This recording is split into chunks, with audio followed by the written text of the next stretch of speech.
In my experience though, there's nothing more important than properly defining a role.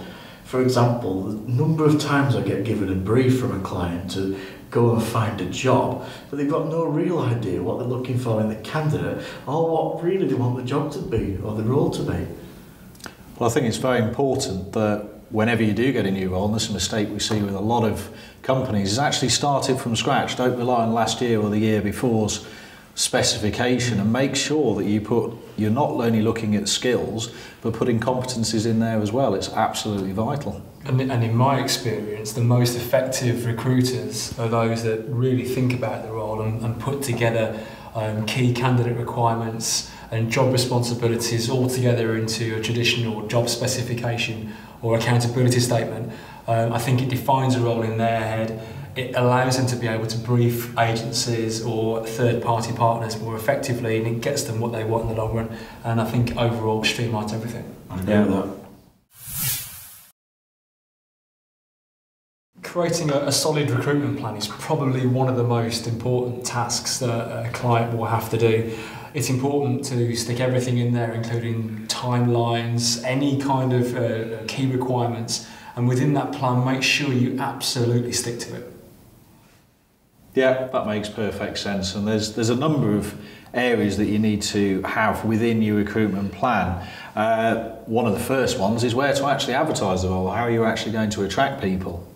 I'm also guessing it's quite important to plan and brief the relevant agency, be that an advertising agency or also a recruitment agency, and so they're going to know where to go and place the advert as well. Quite right. I think if you schedule closing dates, applications as well, that helps because it gives you an opportunity to keep the timelines tight. So you're looking at first interviews, second interviews, and again, it's gearing expectations for yourself, candidates, and everyone in the business so that you know when the recruitment process will end.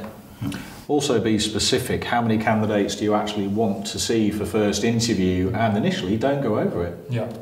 One thing I like to do when I'm scheduling the interviews, so I've agreed on only one for the first interview, I then like to schedule them all on the same day. I think it helps in the planning because you've got one day put aside to be able to do it, so it's easier in terms of your diary plan and availability, but it's also good because it gives you a candidate comparison as well. It's very difficult to compare a candidate last Thursday to one that you see next Friday to another one that you see in a week on Monday, all on the same day, 10, 12, 2, 4, much easier to remember and much easier to get a comparison, I think.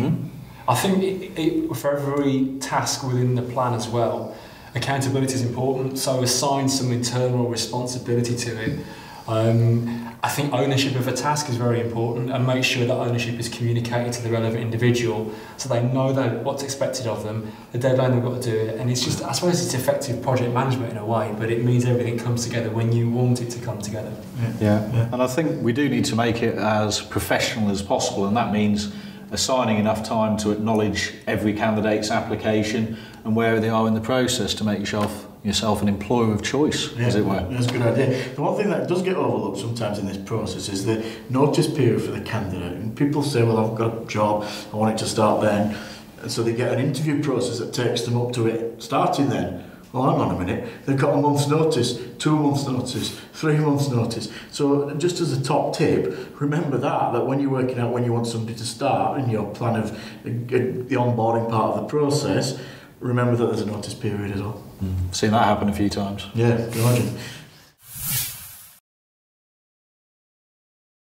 I mean, in fairness, you can say all of these things, you can do all of these things, but if you don't stick to it, then it's absolutely not worth it. If a position is business critical, then it could be costing you money by not doing it effectively. And if you don't stick to any of these points, you could be delaying the start of the person actually joining you. So sticking to what we've said earlier is absolutely vital for any recruitment process. So plan it, stick to it, achieve it. Spot on.